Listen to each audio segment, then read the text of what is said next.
Welcome to the Creators MBA podcast, your go-to resource for mastering the art and science of digital product entrepreneurship. My name is Dr. Destiny Kopp, and I help business owners generate consistent revenue from their digital product business without the need to be glued to their desk, constantly live launching, or worrying about the social media algorithms. I hope you enjoy our episode today. Hi there, Destiny here. And today I have something really special for you. I am bringing you a recording of the Summer of AI panel that I was on with some of my business best friends. And I got a lot of great feedback from all of you that attended and said how much you love this. And I was like, you know what?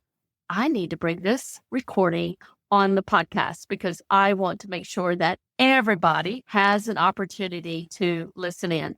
We just wanted to have a conversation about AI because we know that there's a lot of people out there who are overwhelmed, maybe even a little bit scared, and really just trying to figure all of this out.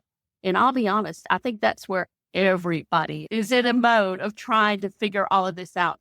I actually cannot believe how much AI has changed just in the first half of 2025. It is going at breakneck speeds. And I have been really digging into it a lot, researching it, testing it out, trying different things. And I am super excited about all of the possibilities that we are really going to have at our fingertips from here on out in our online businesses and in our digital products, serving our customers and helping them getting results faster. And that's really one of the reasons why I am putting so much effort into trying to figure all of this out. I hope you enjoy it.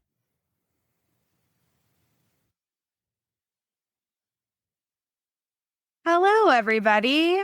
Welcome to the Summer of AI panel. We're so excited to be here with y'all today. We have a lot of amazing ideas to talk about and a lot of note takers in here also from our crew. We always laugh that our mastermind calls are half humans, half AI note takers. So here we go. This meeting is being recorded. And myself, Kate Kordsmeyer, if you're new to me, we're all in the same group here. We've got a few extras or a few others that are not here with us today. But we thought it would be fun to basically invite y'all into one of our mastermind sessions where we're just talking about how we're using AI. And, oh, I just learned this cool thing and I found this new tool. And what do y'all think about this? And just kind of give y'all a peek behind the curtain a little bit. A lot of us have really gone all in on AI, hence the Summer of AI after talking about it ad nauseum for the last year. We were like, we really need to claim this territory of ours and, stop letting everybody else show up as the experts when we have a lot to share too. So welcome, everybody. Why don't we go around quickly and just introduce ourselves like 1 minute each in case anybody here. We all invited our audiences, so we're going to have a lot of different folks. Thank you, Kate. Hi, everyone. I am Ruth Poundby. I can see a few names in the chat that I recognize. So hi, and hi to everyone I don't know as well. I am a business and self-belief coach, and I support people in my courses and my Soulful Sales Society membership, and I also host the Soulful Sales Show podcast. Hopefully that's enough of an intro. Shall I pass it on to Destiny? Great. So I'll jump in. I'm a business growth coach for digital product entrepreneurs.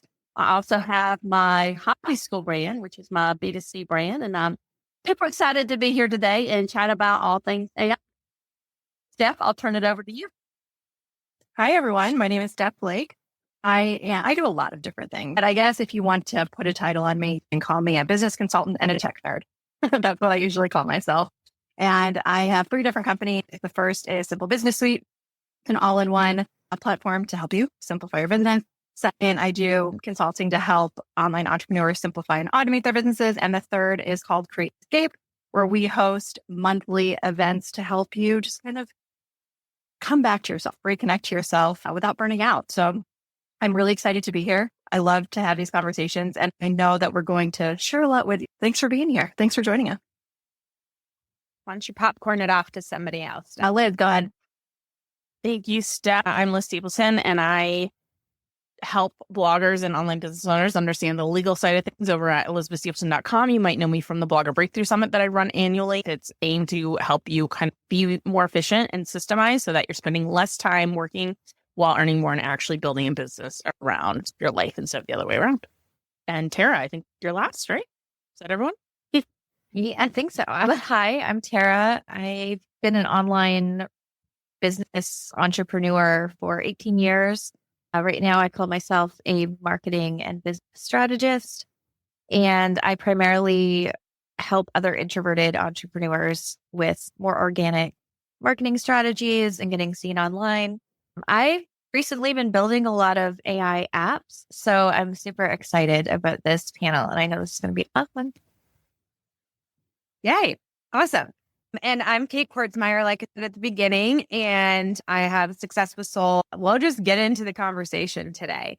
This is definitely meant to be interactive. Anybody here who has questions, please put them in the chat. We definitely want to make sure that we are answering your questions first and foremost. I've got a couple talking points and some things that we wanted to share as well. Thank you to everyone who submitted questions in advance. So yes, let's get started with this question that we got in advance, which is, what is your take on creating and selling AI bots, and how do we price them? So Destiny, I know that you've been doing this a lot inside your programs. Do you want to start us off here? Yeah, so I am not selling them separately. I am only putting them together and bundling them in with a particular workshop or program or offer that we had. I'll give you some examples here. Like, for instance, one of the workshops that I'm doing this month in my digital product growth lab is all about fixing your funnel. So going in and kind of diagnosing your funnel. So with that particular workshop, I have a custom GPT that we're going to use during that workshop. So it's really just bundling in and integrating it into the programs and workshops and everything that I'm doing.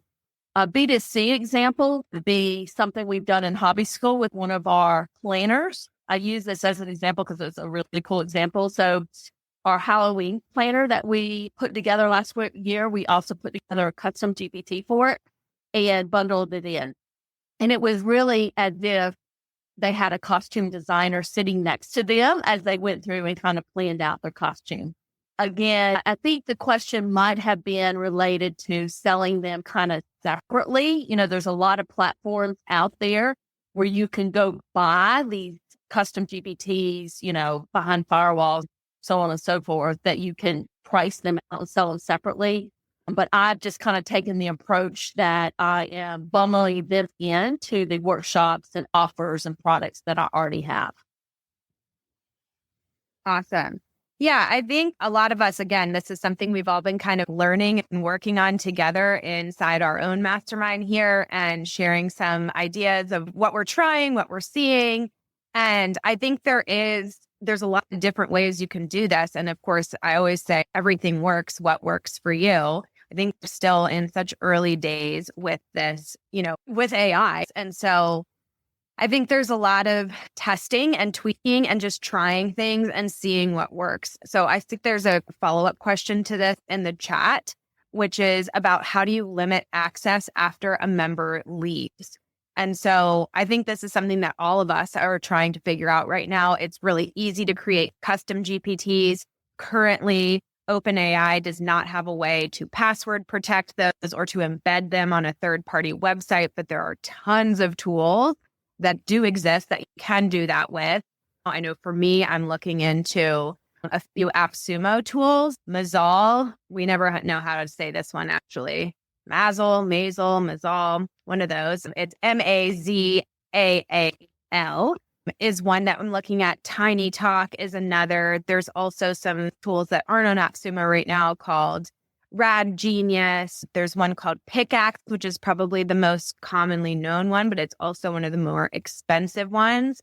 And so I think that kind of one of the ways that we're working with this, figuring out how important is it for this tool to be gate kept and password protected over time versus something that maybe is more one-off, or there's some workarounds. Ruth came up with a great plan of doing like a password protection workaround inside the custom instructions for a GPT.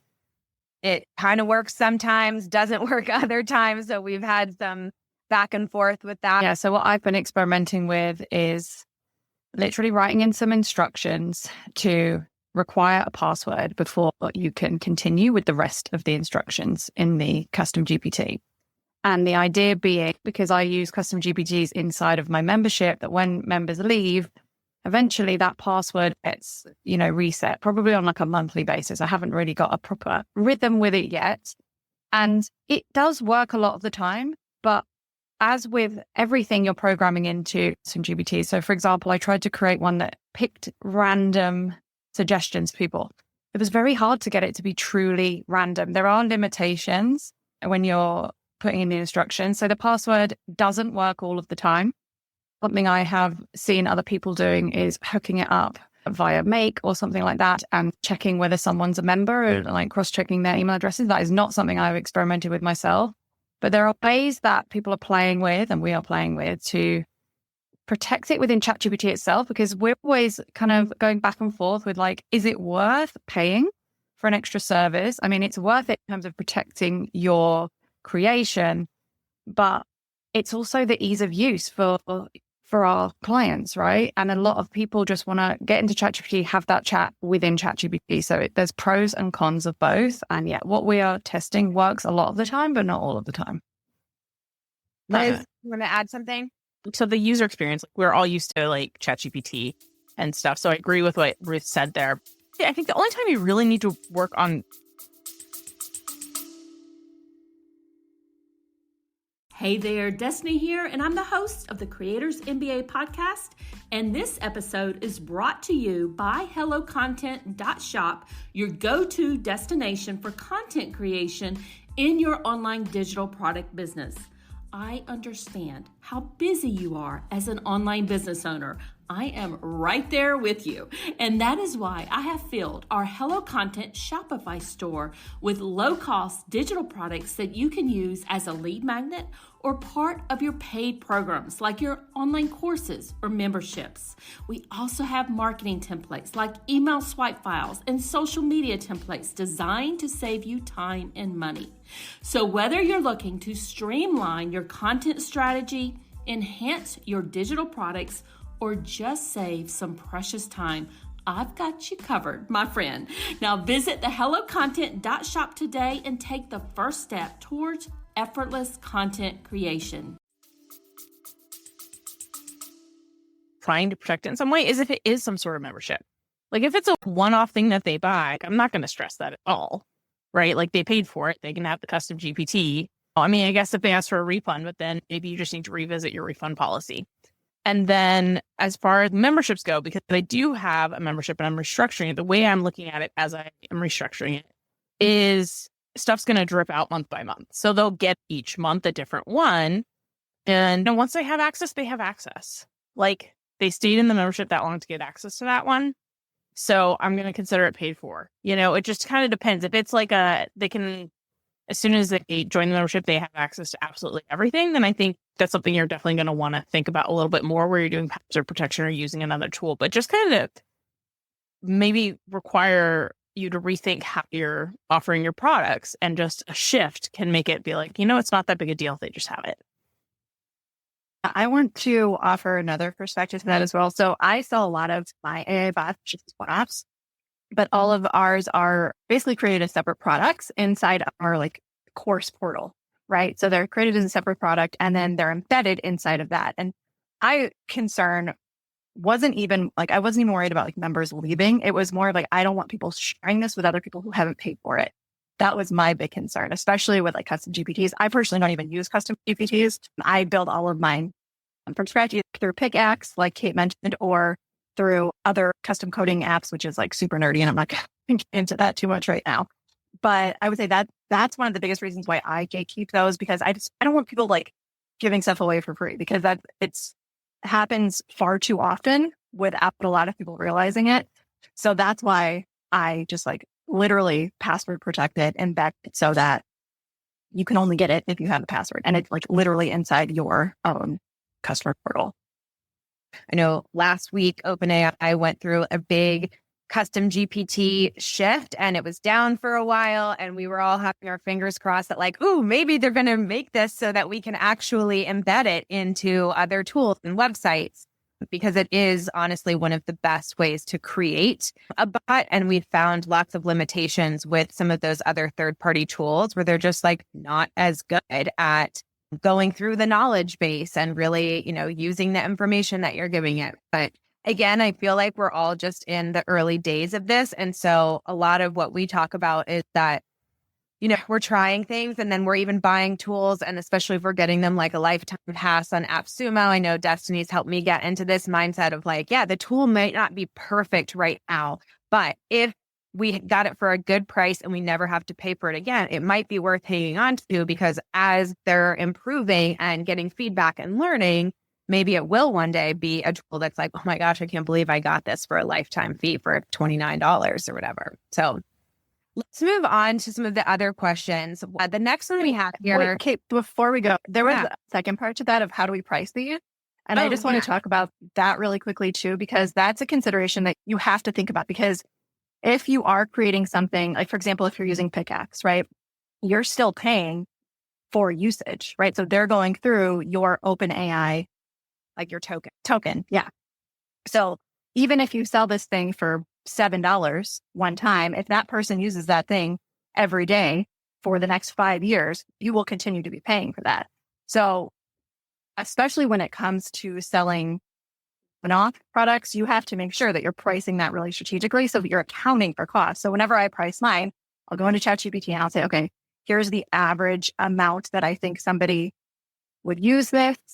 How much should I price this at? And then it'll like do a bunch of calculations that I don't understand how it's doing. And then it'll give me a price that I think, okay, if this person uses this every day for the next 5 years, great. The fact of the matter is most people will not use it for that long. So then you're still covering your costs. Whereas a membership, it's different, right? Like they're going to be using it while they're a member. So that's much easier to price versus a one-off. One of the reasons I prefer doing it in custom GPTs is because you don't have to pay for usage. Like it's free if they're on their free plan, or they're paying for their usage. So again, hopefully that will change. That's a really good point. That if you're not using it in a custom GPT and you're actually paying for a tool to make sure that. Well, and I think they're going to do something to change that. I don't think they're going to let you embed. Because in my mind, it seems like Facebook, right? It's like Facebook wants you to stay in the platform. And I think that ChatGPT is going to do the same way, because you're staying in the platform, you're using the other GPTs, you're creating your own, right? And I think they will soon make it required for you to put your AI key in there in order to share it, or your token. So I don't know. That's my prediction, but. Did you have something to add there? I wanted to say as well, it's like pricing anything. There is such a huge, a potential for what you could charge. I have seen people charging $47. I have seen people selling their custom GPTs that are trained on all of their kind of coaching and trainings and selling it for a couple of thousand. Like it seriously, huge range. So, let your imagination go wild. I mean, obviously, there's probably a smaller portion of people who are going to pay a couple of thousand for a custom GPT. But if it's really a really high-end coach that would, you would have to spend tens of thousands to work with, then I guess I can see where that fits into their kind of offer ecosystem. And it's also, about the return on investment that people are going to get. Like, what are they going to get out of using it, and pricing it based on that as well. Yeah, absolutely. Tara, do you have anything to add to this part of the conversation? I feel like I'm kind of in there with the pricing too, because I am building these like standalone tools through Lovable, and they're all connected to my OpenAI key. So that's something that I'm definitely in the weeds in right now and definitely working through myself. But yeah. It's interesting. I mean, I just saw somebody the other day selling basically Kate Clown GPT for $1,000. And I was like, oh my God, $1,000? Like part of me thinks of it from the scalability perspective of like, it doesn't cost me anything besides potentially these tokens to have 1,000 people do this. Well, if you could price it that high, I mean, that's amazing. But then it also feels like, are people really going to be willing to pay that? So I think it's also just going to be testing the market and seeing what's there and what are people willing to pay for and how unique is your GPT compared to what they could do just by talking to regular AI about something. I think one other thing I just want to add to that, 'cause I dropped a link to an app that I just created last week for anyone who wants to try it. And it's connected to my OpenAI key. So I actually did something different. I set a limit. So your IP address can only generate 30 generations per day. So that's another option when you're figuring out pricing, is to do something like that. Yeah, that's great. And what's the app do that you shared, Tara? It is a content repurposing tool. It's fabulous. I'm obsessed with it right now. Awesome. All right. So we have another question here. I would love to know about your workflow for creating AI assisted or edited landing pages and using ChatGPT for newsletters. Who would like to start answering this one for us? I can go. Yeah, go for it. So I do obviously have some custom GPTs with my own brand stuff built in, but especially on the newsletter front, as you guys know, I have my email marketing, like their table database that does all the things. And I used ChatGPT to help me build it. One of the things in my newsletter is like, hey, here's what's new and happening in this industry. And I definitely use the ChatGPT deep research to like, hey, what's been happening in the last 30 days? Dealing with the industry in regards to this. Like, I don't care about acquisitions so much. Like, sometimes that's interesting. So it just very quickly gives me like this whole thing. And I'm gonna be like, hey, I want a blurb for this of what you talked about, and then link to it. And then that section of my newsletter is done. So using the deep research to kind of search the news and just the web in general is very helpful in terms of getting that section of my newsletter done quickly and efficiently. And it's always a conversation with ChatGPT if I'm going to be using it for updating a page or something and seeing what comes up with. It's never a, hey, I need a sales page for this and just copying what it gives me, right? That's how it works. But that's kind of my 2 cents, particularly for newsletters. I do use the deep research function to have it give me just some quick answers so I'm not having to spend forever searching. Yeah, super smart. One thing that I do is that I've created a lot of my own custom GPTs that are specialized in certain things. And so even like I have a training called my magnetic messaging map training, and it's a copywriting course. And I have a GPT that I created for that. And so when I go to write an email or a product listing or a sales page, I'll put the request into that GPT. And then I'll open another GPT that's trained on specifically email copywriting. And I'll put the same request in it. So sometimes I have like 5 different GPTs and I'm giving it all the same ask.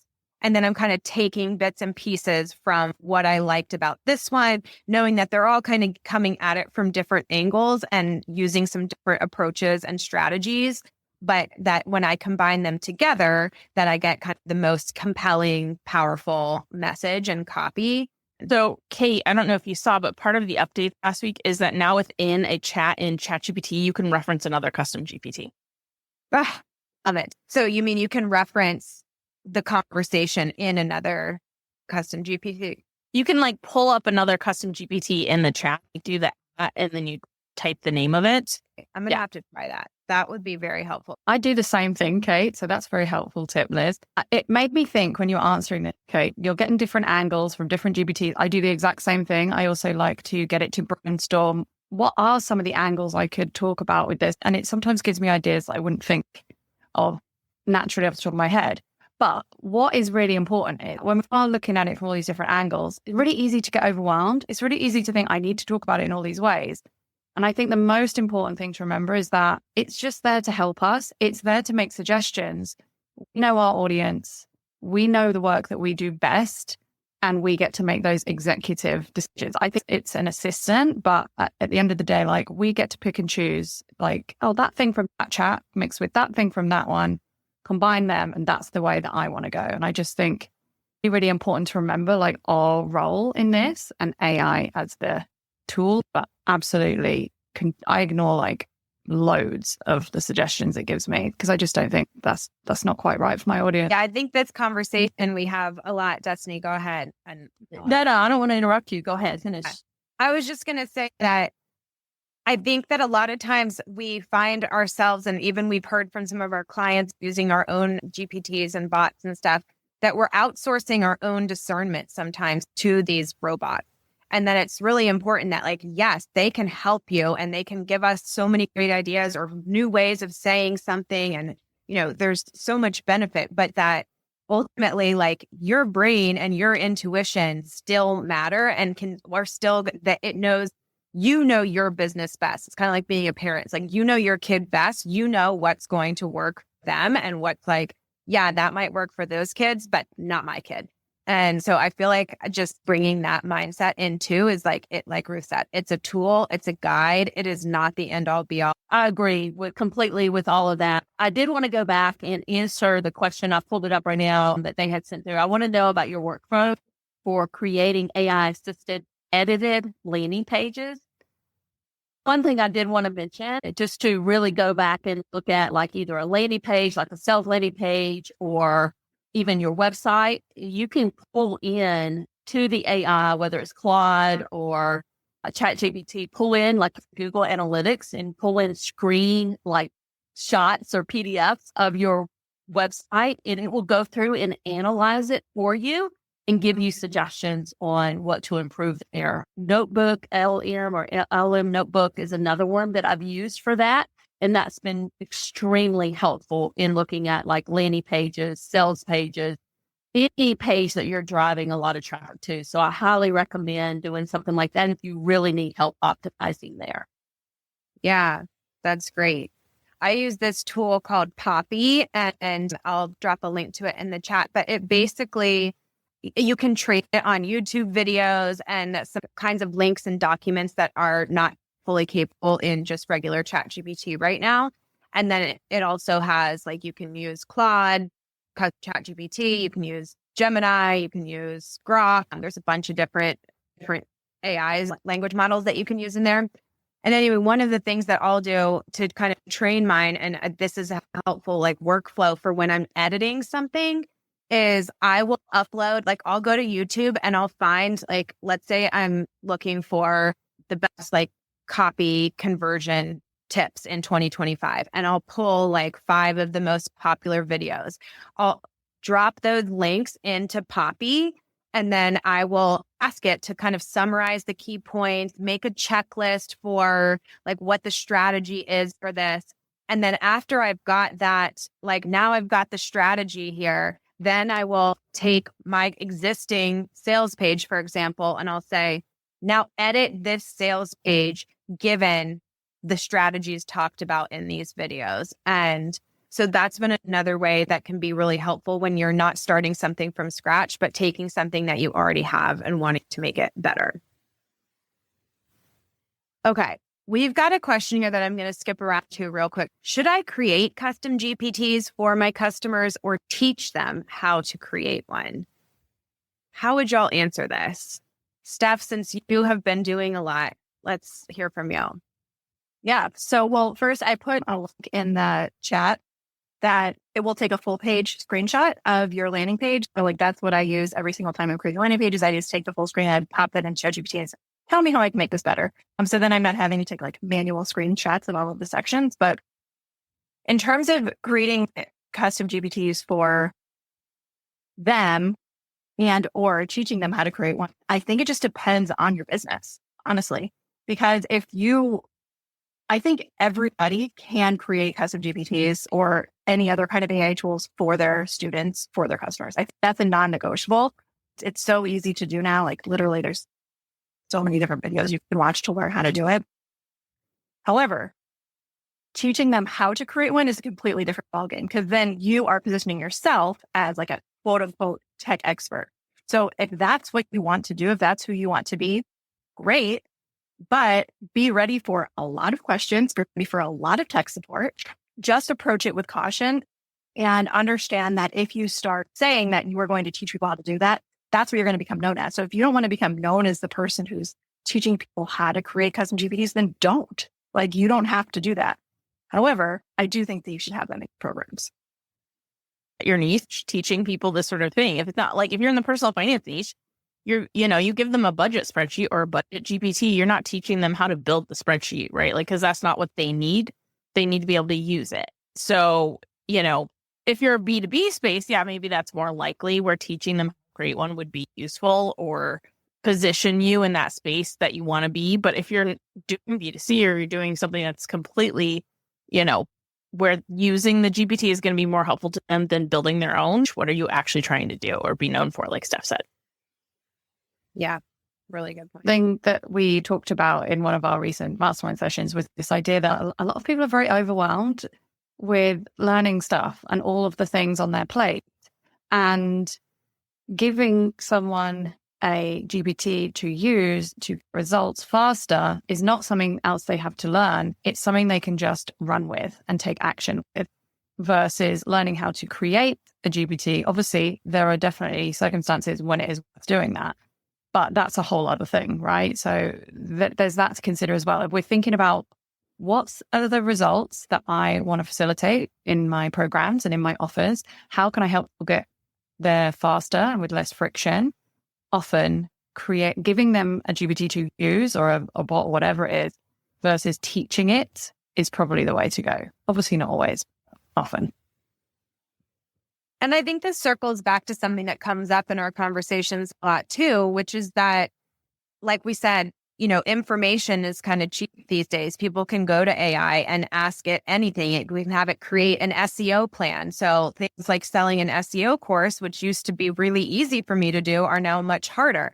But if I can add a custom GPT to my course that is trained on my SEO strategies, that now people can just say, I need help writing a blog post about X.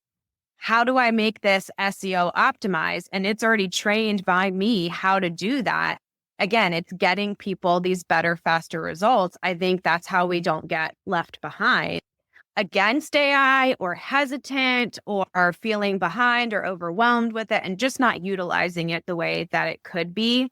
And so we're talking a lot about, like, you can either not use it and be left behind, or like, it's here, it's happening. And so how can you make the most of it and how can you do it? I just wrote a blog post actually about ethics of AI being trained on stolen content. And so when we're looking at an inherently kind of unethical tool, is the answer to not use it at all?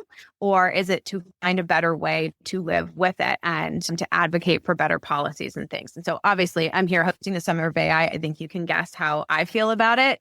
But I wonder too if there's anything y'all want to add just sort of about this ethical dilemma that seems to come up a lot. Well, I think I always like to comment on this, especially with the legal aspect of things.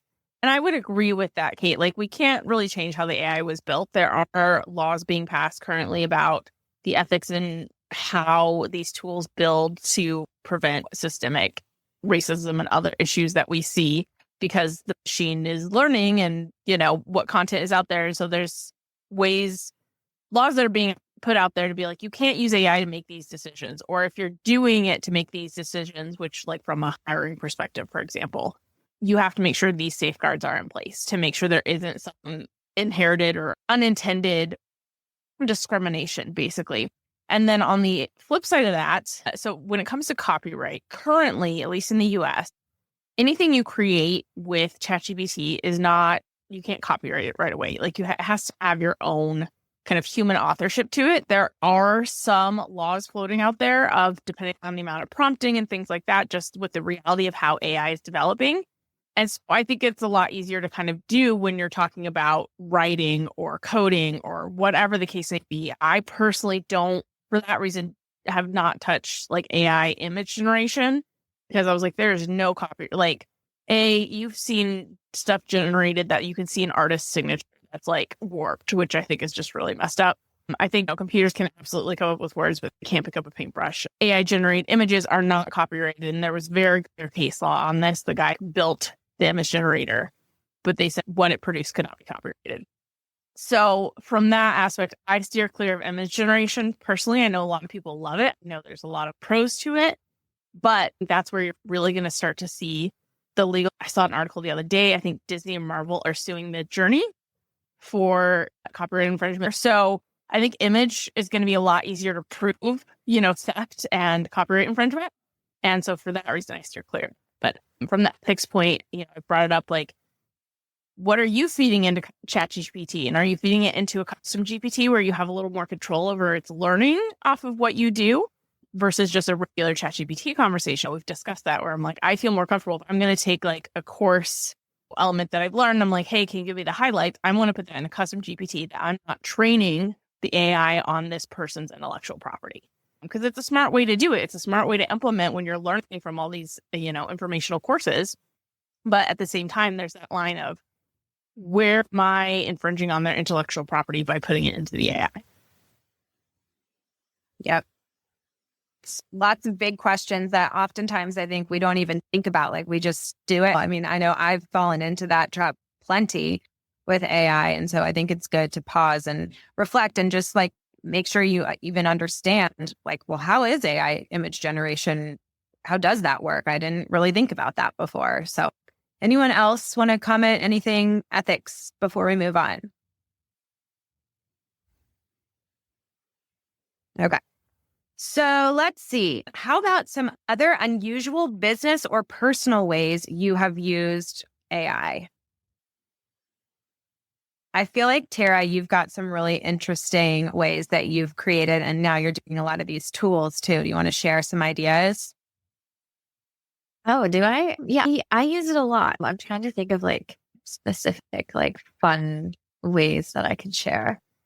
That tool that I shared, I created that entirely with AI, like an AI tool built that without me having to know code, which is fantastic. I just brought my marketing knowledge and experience of how I want the tool to look, how I want it to function, how I want it to be built.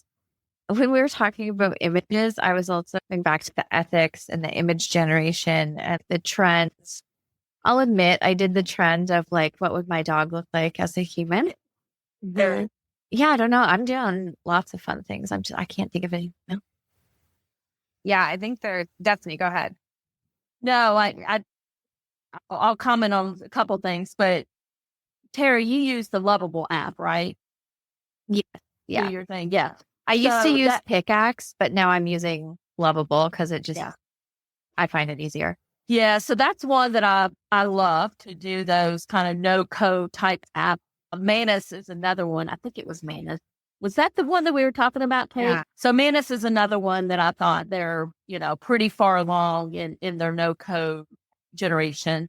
And what I love about those no code apps is you can do some unique things like in your course or your membership. One of the things that I am working on, it's not been released, but is basically one of those no code apps for fixing your funnel. So input, putting your information in there. Maybe it's screenshots of your sales page and different pages that you have in your funnel, uploading your data like your Google Analytics and have it go through that whole funnel and do it. And you can build stuff like that with those no code apps. So, that's definitely a really good application. So if you could start thinking about your coaching programs or, courses, memberships, how you can implement stuff like that. One of the things that I did, and I used a tool off of AppSumo to do this, was LouiseBot, and I did an AI voice clone. And I actually had somebody reach out to me yesterday, and she had been using it, and she sent me everything that particular clone had basically told her. So she took the transcript and sent it over to me. And it was kind of really cool to see how that clone was answering. She was like, Destiny, I really felt like you were sitting next to me because it almost felt like her voice was talking back to me. So it was kind of a cool situation there. The other thing that I've been doing is in our membership using these AI type bots to do the onboarding, to kind of guide people to where they need to go in their membership based on where they are in their journey. So like in the Newsletter Profit Club, I have people coming in that are, have 70,000 people on their email list, and I have people that are just starting out. So I really need to kind of point them to different resources in the membership. And I've been using those AI bots to do that. Yeah. For me, it's really about looking at your programs, like I've definitely put every single lesson transcript of a course into my custom GPT, and I'll say like, what kind of app or tool can I create that is going to help people go through this and actually take action?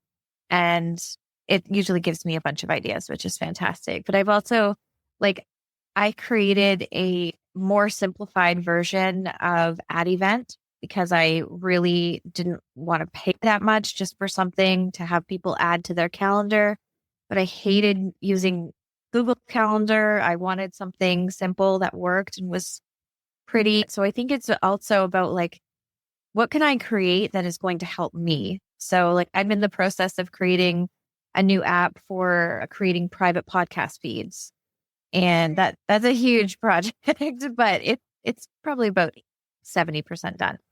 So if there's any tool or anything that you're like, I wish it had this function or wish I could do this, like that's also where you can start to look into the possibilities of what you could create for yourself and for your students, your audience. And just to be clear, like the difference between like a custom GPT and these kind of no code tools is that like a GPT is giving you output like content, like writing or ideas or images or something like that. Whereas these tools are actually like doing the thing for you, or they're acting as like a piece of software would.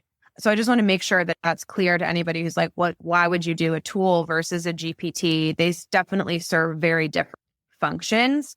Those are both two very popular ones. And I think a lot of us in this group have tried Lovable and had really good success.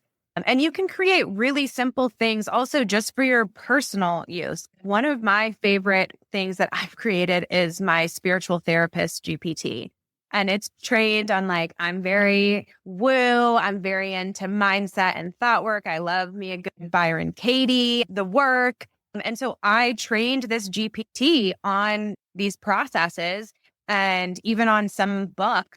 And so now I can go to this therapist GPT, which I do on a daily basis. I can talk to it about like, I had a fight with my husband and I need to work through this, or I'm feeling such and such way about the way this launch went, whether it's something in my business, I'm struggling, my kid's having a lot of meltdowns, I'm melting down now. Like I use it constantly. And I feel like it took me 15 minutes to make, and I use it every single day. And it has really been so helpful for me. So even just creating like little things that can make your life better, easier. That's what I was actually going to share, because you asked like personal things, in addition to work. I created like a movement custom GPT because I'm just trying to be more active. And so I can be like, give me a 15-minute workout. And then it'll be like, do burpees. Like, I don't do burpees. No, thank you. Hate them. Give me some other exercise. So I'm getting a workout that I'll enjoy. That isn't like I'm not having to follow some strict plan or anything. And it knows what my goals are in terms of my physical and fitness goals. And so it's like, these are ones that are going to work towards those goals, but that you don't hate. Or, I can be like, I don't have that much time. What can I do? It's just a really quick and easy. I don't even have to think about, well, what should I work out? What should I do? It's just, hey, give me 15 or 20 minute workout. Tell me what to do with my goals in mind. And, if I don't like an exercise, it'll swap it out. Yeah, I love it. Steph, I'm sure you've created some cool personal use things. I do. Yeah, I was going to say along the same lines of like everybody. It's like I ask myself, what problems do I have in my life? How can I fix it? And I'll create an app for it. So one of the most recent ones that I created, it's all about rest, because I struggle resting because I didn't know what resting was like. I'm from like a workaholic family. So it's very hard for me to rest. And some days I'll only have between like working and my little kid, like some days I literally only have like 2 minutes that I get for myself. So I was like, okay, how can I create an app to help me with this? So I literally created an app that will help me rest in 30 seconds to 2 minutes. And I started telling people about this and they're like, oh my gosh, I don't know how to rest. How can I do it? And then I just started selling it. Right. So I think it's first, and it's just like business too. It's like when you create any type of offer, it's like, what problem can you solve for yourself first? Whether that's inside of business or in your personal life, and then create something to solve that problem. That's literally all entrepreneurship is finding problems and solving those problems in one way or another. Yeah, I'll put the link. It's called My Rest Reset. I'm very proud of it.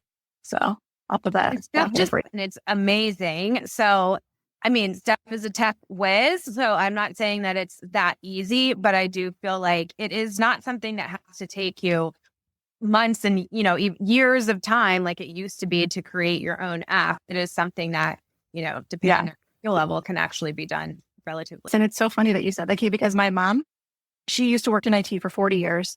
She did like coding stuff for the first 20 years, and then she was in management after. But I was telling her about it. I was like, hey, look at this app that I made. She's like, oh, did that take you 6 months, 8 months? But I was like, I built it in 2 days. And she was like, how? So I pulled up the platform and I was showing her. And she's like, this is completely unbelievable, because we were paying our developers $20,000, $30,000 to create things like this. So the fact that we now have this ability to create things on our own is incredible. Yes, I do have knowledge of this, so that comes in handy. So if you don't have that knowledge, it's going to take you longer, but that's fine. It's just another skill that you learn. Right. So I just think it's so cool. So along the topic of rest, one question that we've also been hearing a lot in our communities, and sometimes even feeling ourselves, is where do I even start if I feel behind already with AI? And so, Ruth, I know this is something that we've talked about a lot, and some of people in your community were feeling this way too. So many people are already feeling that way, which always makes me laugh, because it's just I remember when people were saying they missed the blogging boat back in 2015. And then it was wow, if you tell yourself that, is totally a self-defeating, and self-fulfilling prophecy. But yeah, Ruth, what would you say to those people that are feeling even hearing all of these ideas, I just feel behind, I'm just learning? I'm glad that you brought this up, because I was thinking this. As everyone was sharing their ideas, I was thinking, I bet there's people here, I mean, even me, who are listening, be like, well, I haven't done something like that, or I don't even know where to start with that, or, oh, it's all so much. And I think this is the thing. We have all been playing with this and having regular meetings in our mastermind group, and we're diving into it, and we don't even know what we still don't know. And I think what's really important for us to remember is, yes, AI is here, and I do think it's worth considering how we can use it, not just to boost our business, but also to support ourselves and our own capacity. But we don't have to do it once. Even the people who are at the forefront of AI are still dealing with really fast changes right now. And we don't have to be everything to everyone. If we are in a space where people are asking us questions about how do we do this with AI, or whatever, we don't have to know everything. It's okay. I mean, we are in B2B areas, so we feel that very strongly. We should know everything, but we don't have to, right? It's okay.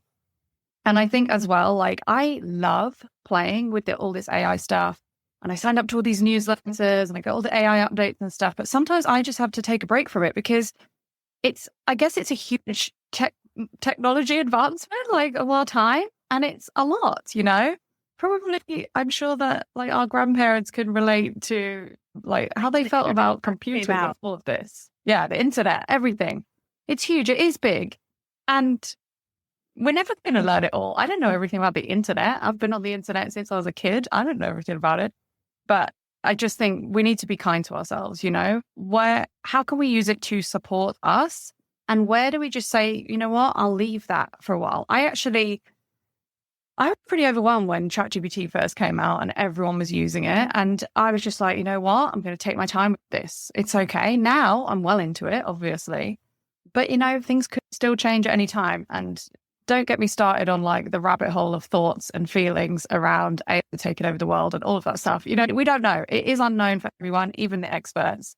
And my best advice for anyone who is really overwhelmed and thinks it's really too techy or whatever is things like ChatGPT are literally designed for us to have conversations with them. Even these app building tools, they are built on conversations. So if we just remember that it's not about actually being a tech expert, it's not about coding and all this, it's about having conversations. The more you talk to it, the more you obviously practice it, and it gets to know you and your voice and your values and all of that as well. So if you can just be open to experimenting and talking, and if it gets it wrong, just say that, just talk. And also you can get, for example, ChatGPT to say I don't even know where to start. I have this business and I'm wondering how I could incorporate AI in a way that isn't overwhelming to me. Can you ask me some questions to help me figure this out one step at a time, but being really mindful that I am overwhelmed? So don't suggest too much. So that is my best advice as well. You can literally get the AI to figure it out alongside you in the conversation. I think one of the most common questions ChatGPT gets, I read this somewhere, is how can I use ChatGPT? And it's like literally just people going to the source and saying like, I don't even know what I can do with this. And I think one common theme you've heard from a lot of us is like, we'll say, Tara said, I have this course. Here's what it is. What tools could I create? Like you don't have to have the answer. You just have to be willing to ask a question. And your question can be, I don't know. What should I ask you? And it can help you figure it out. So I love that advice, Ruth. And just start having conversations with it. Don't even make a goal of needing to start using AI to write all of your emails or adding custom GPTs to your courses. Like just start using it in your personal life.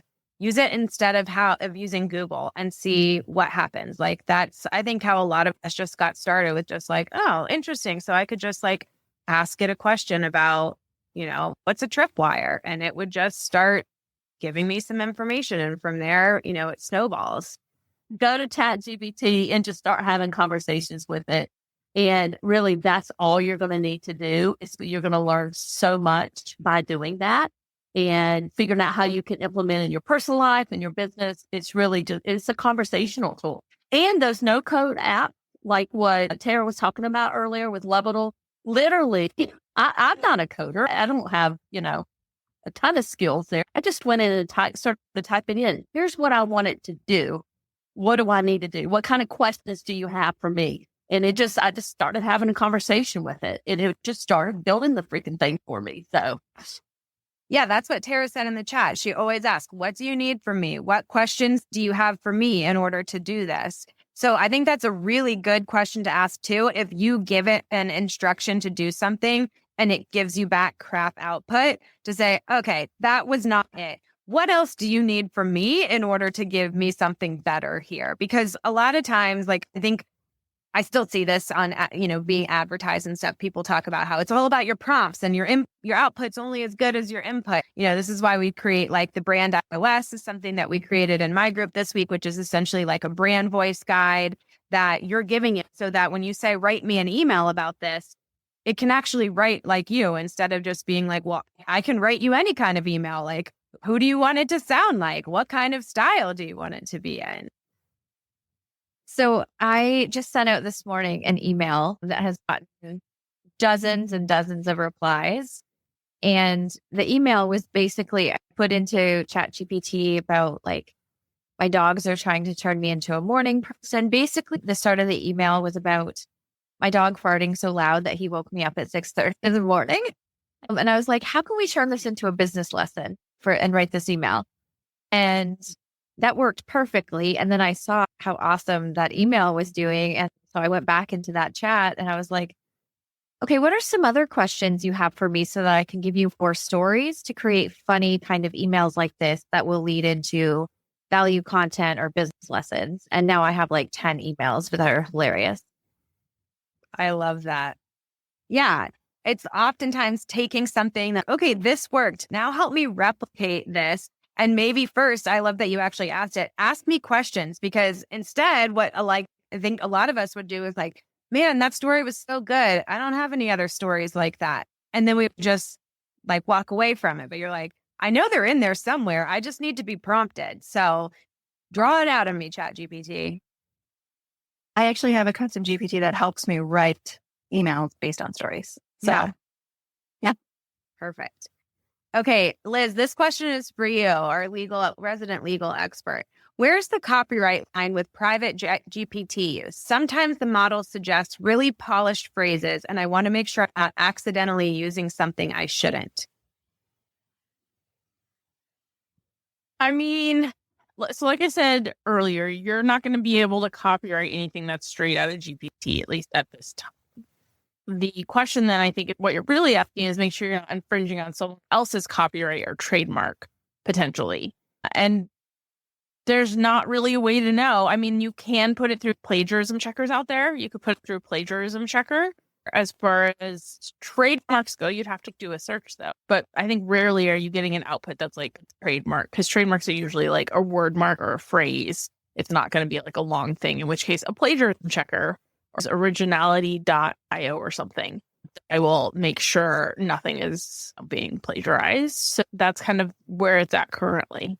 If that answers the question enough, but Yeah, I think the best you could do is use it more for editing, brainstorming ideas rather than copy pasting exact output. And then, yeah, if you want to take it a step further, put it through some kind of plagiarism checker. I just saw something on AppSumo for that. So there are tools out there that exist. You could check it out. This was a question somebody submitted in advance. Maybe it was from someone in your audience, Ruth. So I'm not sure if you understand it better than I do. But the question is there potential in future tech-free AI breaks, maybe even groups or movements like that? Yeah, I wasn't 100%, but I wondered if it was something to do with some sort of like, not anti-AI, but this is how I'm reading it. Like AI less time or retreats or something like that. Yeah. Like an AI detox. Like we're all good to go a whole month without using AI. I mean, this brings up a whole thing because AI is in everything. Like we are, you want customer service, right? There's an AI bot on every single website you have to get through first, or every single customer help desk and all of this stuff. And I think it's snuck in places that we don't even realize as well. So, I mean, that probably opens up a whole can of worms. One thing that comes up for me is just thinking like, I mean, I'm not on social media, so I'm all about you do you. If AI is not feeling good to you, you don't need to use it if you don't want to. But I also feel like there's no badge of honor or like trophy you get for being like, I don't use AI to write any of my copy. Like, okay, that just took you longer then. Like, I don't know. I don't feel like that's anything to necessarily like brag about. Like, I think sometimes we're like trying to take this moral high ground sometimes when really it's like you're just kind of hurting yourself in this. Like, it's one thing to just put in a very simple prompt to an untrained AI and say, write me an email, about the Summer of AI panel, and just copy paste whatever garbage it spits out. Like, obviously, I don't think there's any reason to brag about that, but I also just feel like, I don't know, thinking about, the ethics of it all and like, where is this feeling even stemming from? And like, is it more that you just want a tech-free break? Is it more specific to AI? I don't know. I think like Tara said, you'd have to detox from the entire internet to stop using AI. Like, you'd have to detox from everything. It is literally baked into everything, even things we don't realize. You can't watch Netflix. Their whole platform is using AI to recommend things for you. Maybe a helpful way of taking this question is to think about that human connection, because I don't know about you all, but like I'm noticing AI comments on social media, AI posts on Reddit, and I'm just like, I don't know what the purpose is sometimes of these posts that people are putting up, but I think it's definitely important for us as business owners to think, how are we going to provide something that AI can't? And that human to human connection for sure is one of those things. And I'm guessing, in-person retreats and get-togethers and, support to take action, all of this kind of stuff. This human-to-human connection, I think, is an important thing to think about. As much as I love the AI stuff, I still feel like there's a difference in getting coached by ChatGPT and getting coached face-to-face by someone, for example. And so it probably is worth thinking of in that way. And how can we bake that stuff into our offers and the way we do business? Right. Like even the spiritual therapist that I used on a daily basis, I also still pay my regular therapist to go in person and talk to her. There is something that you can never replace, that ineffable energy of being with other humans. So I think, some of that is unfounded / like that will always be there. People will still always want that. Destiny, want to add something? No, I was just going to say, I think like doing events like what we're doing here, the live workshops, I changed my whole business model last year because I kind of saw where AI was taking us. And I knew that people wanted more of that personalized support, that human interaction. And I think it's going to just get more prevalent as we move forward. So I would just encourage everybody to start thinking about your own programs and figure out, what changes do you want to make personally? And that's exactly what we've been talking about for months now is like, okay, what I think everybody, if you follow any business coach or consultant in 2025, you probably heard some version of like, this is a weird year. Things aren't selling the way that they used to, not necessarily better or worse, just different. And I know that we talk about it a lot and I hear it from plenty of other entrepreneurs that I follow. I think that is a big part of what we're seeing. And so if you've noticed, like if you're on my list, you see that I do live get it done weeks every single month now. Like that is something that I've been doing for the last 13 months now. And I don't think that it would be as popular as it is if it weren't for AI. It's also bringing up these questions of how to create scalable business models when people actually want you now. Like for a long time, it was all about, you can create a one-to-many offer. And that can be a digital product. It could be a course, a template, a tracker, a million different things. And it's not that those don't work anymore. It's just that they're different and what people are looking for is different. And so I think analyzing your business model is going to be part, which it always is, right? Like when the internet first came around, that changed everything. And then blogging was a big thing. Then social media came out. Like that's just part of being an entrepreneur is also just always kind of like having to evolve as technology, economy, environment changes.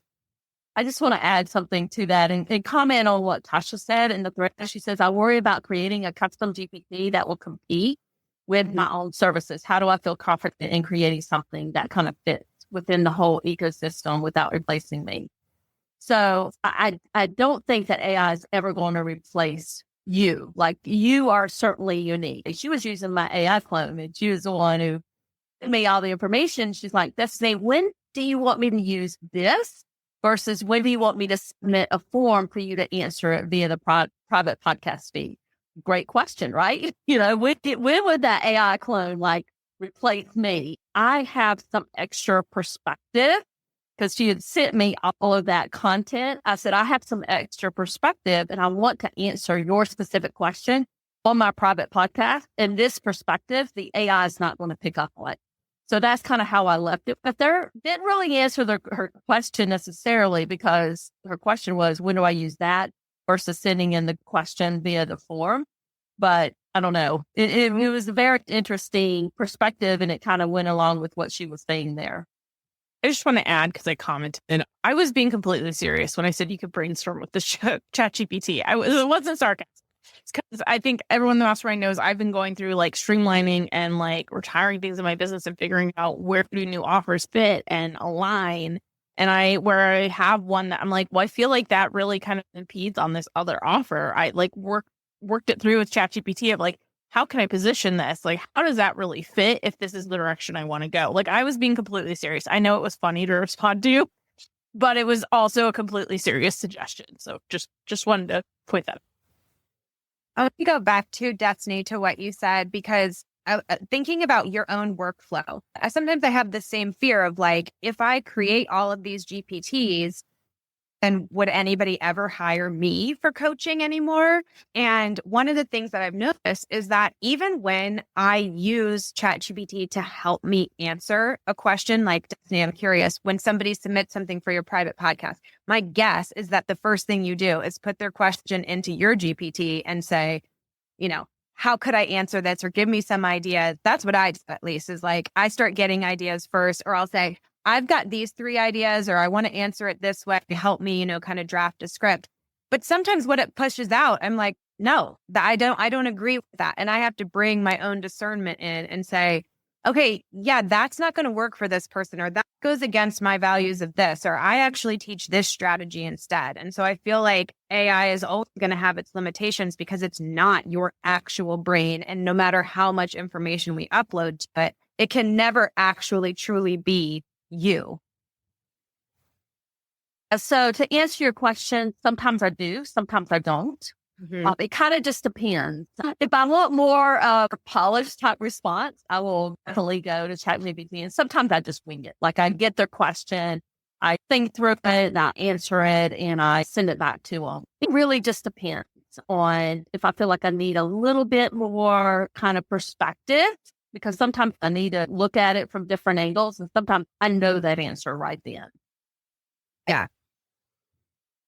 Yeah. And I think for me, again, it's so much of a brainstorming tool, or like, what are some other ways to think about this? Or how could I say this a different way than it is to just like replace anything 100%? Okay, let's keep moving. We got a couple other questions here. Are custom GPTs actually a sustainable offer, or will the tech shift again soon? The tech will shift. What it will shift to or what it will mean, who can say? What do y'all think? I don't think any of us know what it's going to look like. Honestly, I cannot believe how much things have changed since the beginning of this year. Like even from fourth quarter of last year, I feel like it's moving so fast. I don't even know what it's going to look like by the end of this year.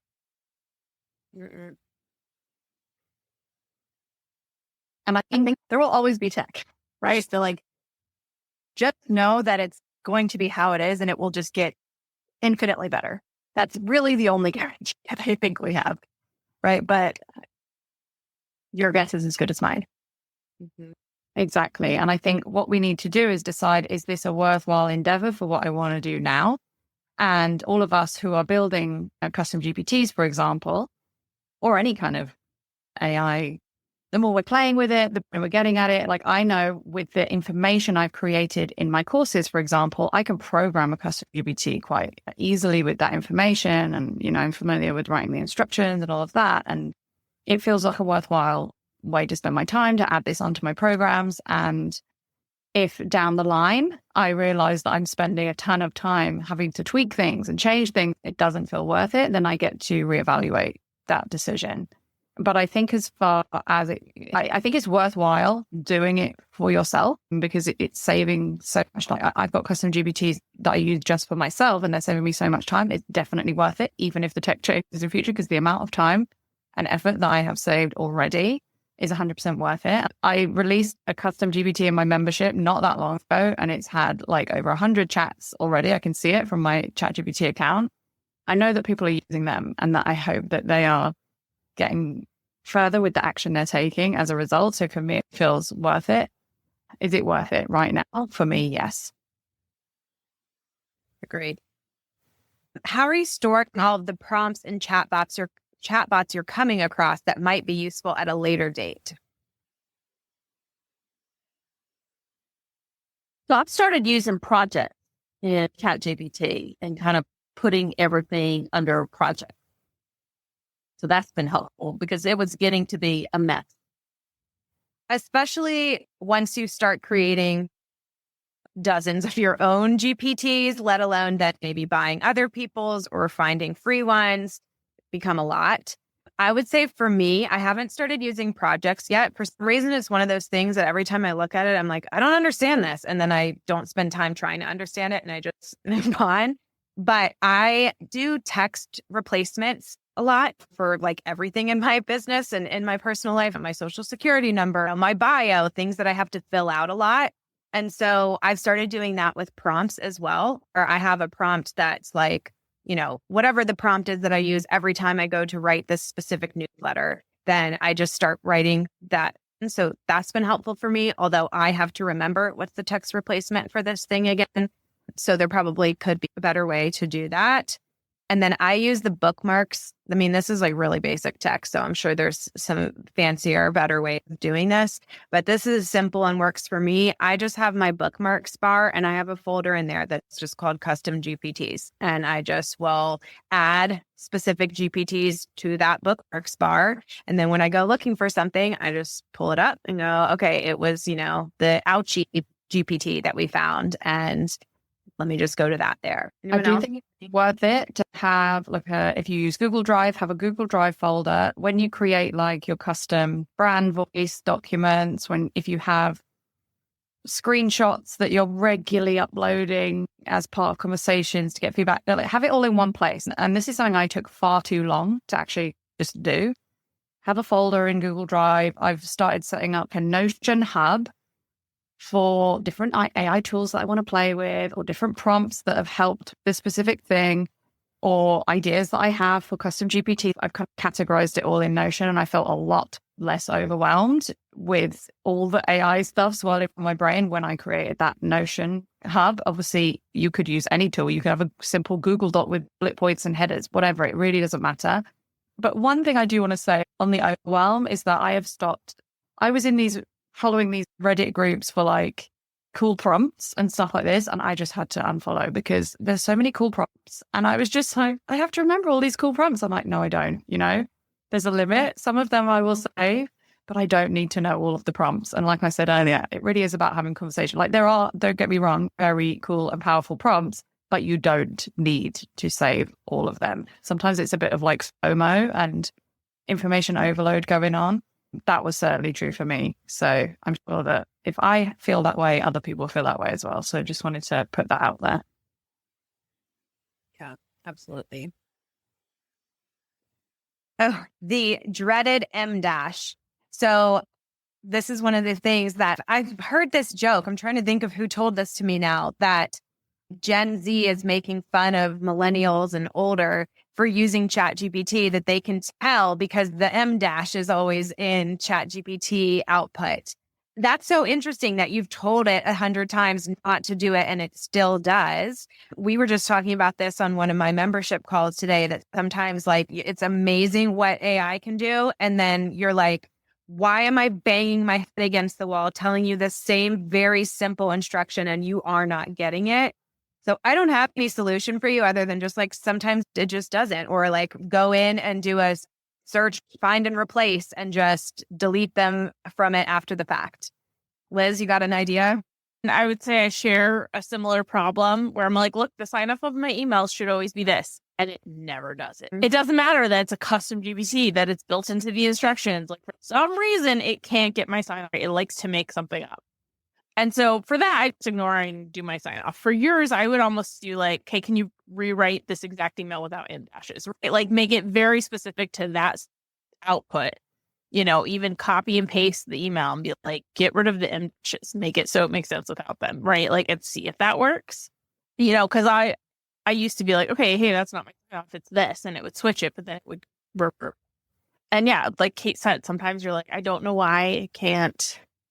It's like, why can't the kid close the cabinet door no matter how many times you ask them? It's the same thing, right? And it's just, it depends on how much brain power you have to fight it that day, or if you just want to do, find and replace.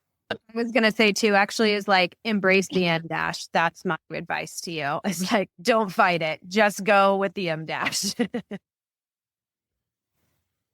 Destiny, you got something? Me too. Like it. This is something I was taught in journalism school. I love the M dash. Okay. When would you use Claude versus ChatGPT? Who wants to answer that? Well, I've never really used Claude, so I don't really have. I will say that I don't pay for Claude, but I do pay for Poppy. And like I mentioned before, Poppy has a bunch of different language models in there. And I use Claude willy-nilly. I was going to say, I think it can be better for writing sometimes, but now that I've got my custom GPTs trained so well, I find that the writing is just as good. And I don't use Claude. I don't ever go to just the Claude tool or the Claude website to do it. So I'm not the best person to answer that either. But Destiny, I think you do use Claude. Well, that's so funny that you asked. So I have found that just in the past 2 months, maybe, just here recently, ChatGPT, I feel like has improved dramatically in terms of its writing. Maybe it's just I've been training it better. I don't know. So I actually canceled my paid Claude subscription about 2 weeks ago because I wasn't using it because I was getting such good output from ChatGPT. And then I had, was creating all these custom GPTs, which were working really, really well for me. So I don't know. I'm not using it right now. Yeah. Steph, Ruth, do either of you use Claude? No, it's just another thing that I would have to organize and I want to. Exactly. And I did hear that it was better for the writing piece, although I agree my ChatGPT is coming out with a lot better stuff. They just pick a tool. Like, I'm sure that you can train, like if you prefer Claude, I'm sure you can totally train it in the way that we train ChatGPT, and that will, like, there's no need to learn all of the things. Which brings us to our last question, and I think is the perfect segue. Somebody asked, like, to steer them in the direction of how we started learning more about AI and ChatGPT and how we got to where we are now. So maybe we could each just kind of close out by sharing a little bit about some of our favorite resources. And I think all with the disclaimer that Ruth has generously shared throughout this, which is like, you don't have to do any of this. These are all just ideas, following what feels good to you, what resonates with you. Even Bree, I see your comment in the chat here that you're in an industry where AI is very contentious and you have to tread really lightly. And so maybe that means for you that it's not something that you're talking about externally. If you use it on, internally for your own purposes, if it makes your life better, easier, like maybe that's enough. Maybe you're going to be, pushing back against some of the contention. So I'm not saying there's one right way to do it, but just kind of inviting us all to think about like what is right for me and how much information is too much, which I think we can all get to that place of overstimulation, over input, and how much is like, this makes me feel like I'm learning some and I'm staying up to date and I'm getting ideas and it's helping me. And just making sure that we're really conscious of like when you cross that line between helpful into now I'm overwhelmed, now I don't want to do anything, now I feel bad about myself, all of that. So Liz, you want to start us off? So with where I got started, because I took a couple courses actually. So I took Nina Clapperton's like custom GPT course. And the whole purpose is to teach you how to build custom GPTs and sell them. And I've included them in some products, but I have just been selling custom GPTs. It really gave me the background knowledge and empowered me of how to use the platform. And then another course I did from Kate at Hello Funnels on like building your own team, custom GPT team, which has been hugely helpful for me as well. Once I got going with those, I started seeing all the other ways I could use it and building out and doing other things with it. And it's just, like I said in the chat, I'm going to be canceling Zapier because I've built out all these other automations because I was able to throw a code together with the help of ChatGPT that I just don't even need Zapier anymore. So that's a really good use case that we didn't talk about too, Liz, that we talk about all the time in our group is like, we're having it write scripts and Airtable for us and update formulas and these different things that none of us would ever have, at least me, I would not have the faintest idea of how to write a custom code script for Airtable to do what Zapier can do. Yeah, or the bandwidth to really hone that skill. Right. So yeah, like that is where those courses help me to get really comfortable with the platform. Because I'm one of those people that like I some people can like play around with the platform and just get the hang of it. I am not. I was like, I barely know how to DM an Instagram. Okay. Like I'm not one of those people that just like can do something. My friends, I do Duolingo and they're like, oh, well, did you like do this to freeze your streak or whatever? I was like, I didn't know that. I have no idea how to do that. Like, I'm just not one of those people. So I need someone to show me. And that I know that about myself. So I invested in a course to show me. But now that I've got that understanding, it's off to the races. Love it. Steph? Yeah. So it's funny that you said that, Liz, because I am that person that will I would say like, give me a platform. I'm going to figure out how to use it in the next hour. I am that person that's just like how my brain works. So I have printed out knowledge bases to like. No, I'm not that person. That just makes me really stressed out thinking of that. But I'm not a good person to ask about this. I'll be honest, because I've never taken any courses about this. I did subscribe to a couple of newsletters and it just got very overwhelming very quickly because I was just like inundated like daily or multiple times a day with like all of these things that I need to be doing right now in AI or else I am falling behind. I don't have like any suggestion for this. I'll be honest, because like that's just not the type of person that I am. I will say like in general, if you find somebody that you resonate with that teaches in a way that makes sense to you, follow whatever that person is getting, just like everything else that you're learning, right? So yeah, find somebody who says it. I will also say it in a simple way, because AI and like system information, all that, it can get very complex very quickly. So try to find people who are like really good at taking these really complex ideas and turning them into really, really simple ideas that you can implement in your business. Well, I mean, what I hear in that step also is like what Donla just said in her takeaway, that is that yours isn't about following certain people or keeping up with the Joneses of the AI. It's just getting in there and playing and learning as you go. And I think that's the best way to learn anything, right? Is just by doing. And I think if we could all go in with this mindset too of like, I'm in here to play and see like, how cool would it be if I could do this, and like just being blown away by what you can do with it takes so much of the pressure off, or that feeling of I'm behind, or I'll never get this, or I'm just not techie enough. It's just like, just play around. It's really fun. I'm not in different Facebook groups. I've completely put blinders on. I'm just in my own world. There are pros and cons to that, but I would say there's more pros because I'm not getting distracted. I mean, I think that's where a lot of people get held up, especially when it comes to AI, because there's so much out there. There's so much noise. So many people are claiming that they're the experts, right? Quote unquote experts. And it's very easy to not just get distracted, but to go down rabbit holes with people who don't actually know what they're talking about. They're just really good at marketing it, you know? So the more that you can stay in your own lane, like Kate said, play and have fun with it, the better off you're going to be, honestly. Yeah.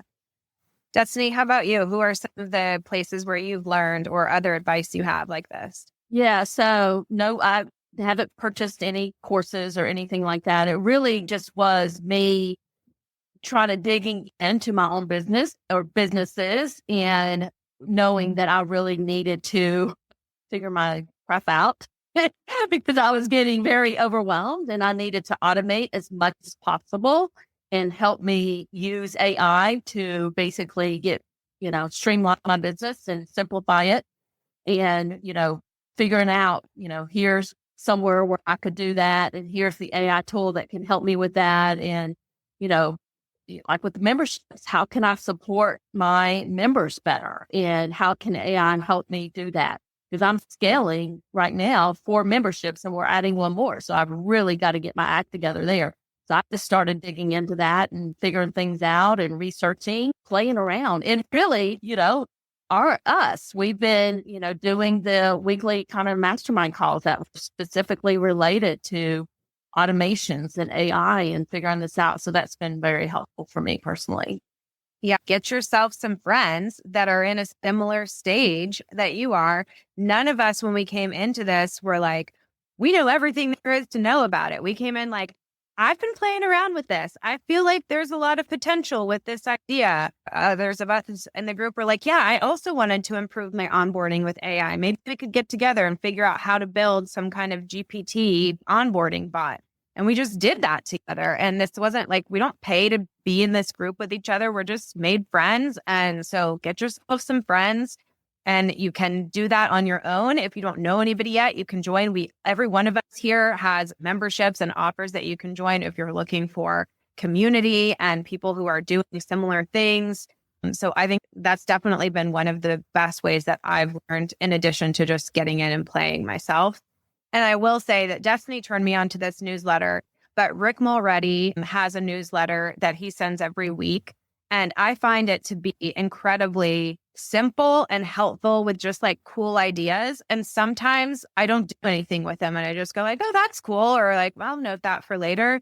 And sometimes I go in and I create something that he's, suggested immediately. And there's a few that in our group we talk about, oh, maybe we should join this membership on this. But I feel like we seem to keep ourselves plenty busy with the ideas that we come up with just together, that it's almost like, I don't know if any of us, lack of ideas is not the problem. It's lack of time actually to implement the ideas. So, but yeah, Rick Mulready is one of the people that I like. And Brittany Long, I don't actually follow her, but she spoke at a summit that I was at recently. And her presentation was actually entirely AI, including like her video and her speaking and everything.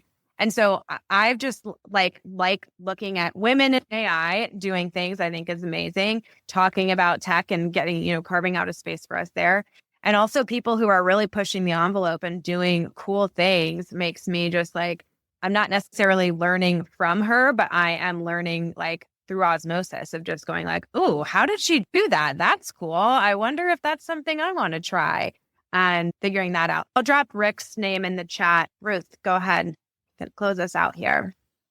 Our group has been so powerful. And one of the reasons why is that just having a place where we can be like, oh, I've been playing with this, but I have no idea about that. It's so easy to think that you're behind, but actually what we find in our group is that we all bring something different to the table, or we're all playing with something at different times. And it's been super helpful just to have that momentum to keep it up, but also back away from it when it gets really overwhelming.